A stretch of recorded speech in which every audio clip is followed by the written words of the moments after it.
Before you choose an options trading strategy, you really have to understand your market outlook. Are you bullish? Are you bearish? Are you neutral?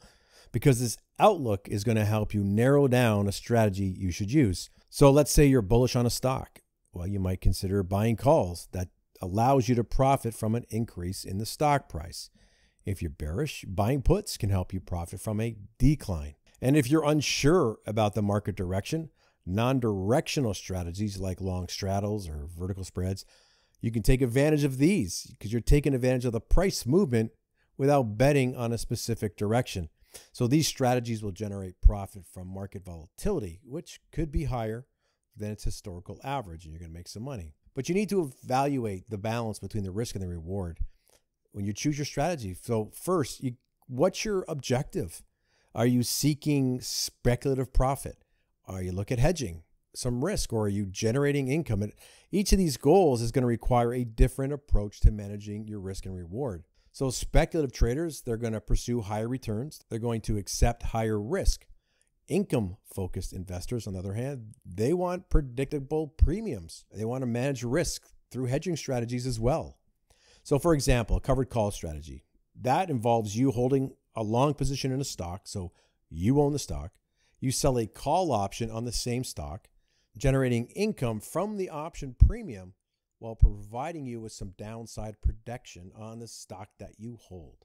Now, understand the risk-reward profile of a strategy is going to help you identify your potential pitfalls and the opportunities that are out there. So this includes even analyzing the break-even point, and that's where the strategy becomes profitable for you. And of course, the maximum possible loss. You got to ensure that the reward is going to justify those assumed risks. So let's say a long call strategy, something simple. Suppose you purchase a call option. The stock is currently trading at $50. Strike price is $55. The premium that you pay for this option contract is $2 per share. Well, the break-even point, to calculate that, you add the premium paid to the strike price. So the break-even point would be the strike price of $55 plus the premium of $2, $57. So this means that stock needs to rise above $57 for you to start making profit. And if the stock price is exactly at $57, well, you don't make money, you don't lose money, because the gain from the option just offsets whatever premium that you paid. And if you're really brand new to options trading, starting with a simple strategy is advisable, because these strategies are going to help you develop your analytical skills in the options market, and you're going to familiarize yourselves with the process of actually trading options. So a straightforward strategy, starting with a long call, again, just purchasing a call option in anticipation of a stock price increase. So this is going to allow you to benefit from the upside potential while limiting your risk to the call options premium. So whatever you paid to get involved in the option, that's your max risk. At the same time, a long put strategy where you buy a put option because you're expecting a stock to go down. These are basic strategies, but it's an excellent introduction to options trading. And as you become more comfortable with options trading, you can adopt more advanced techniques. And these include option combinations and spreads. You can look at vertical spreads, iron condors, butterfly spreads.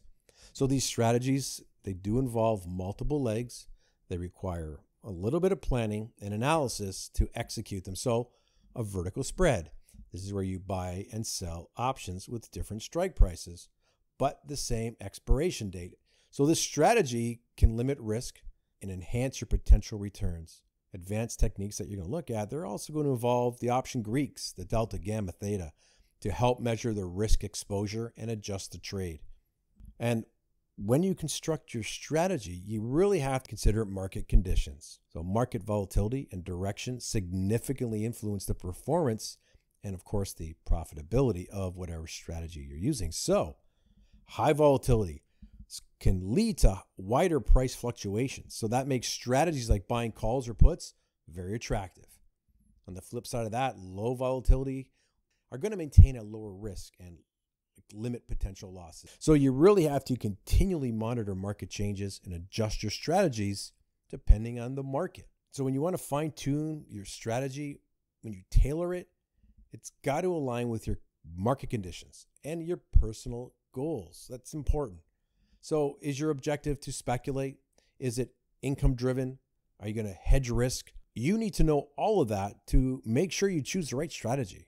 Assess their risk reward profile and the volatility expectation. Understand the impact of market events on implied volatility because those significantly affect the options pricing. So, quick example here. During earnings season, increased volatility could happen, and that may present opportunities for strategies like the straddles or the strangles. So listen, selecting the best strategy, it's got to require a thoughtful and analytical approach. Okay, when you understand whatever outlook you're looking at, when you balance risk and reward, start with simple strategies, then start adopting advanced strategies that adapt to the market conditions. Fine-tune your selection. When you can do all that, you're going to be much better prepared to handle and trade in the options market.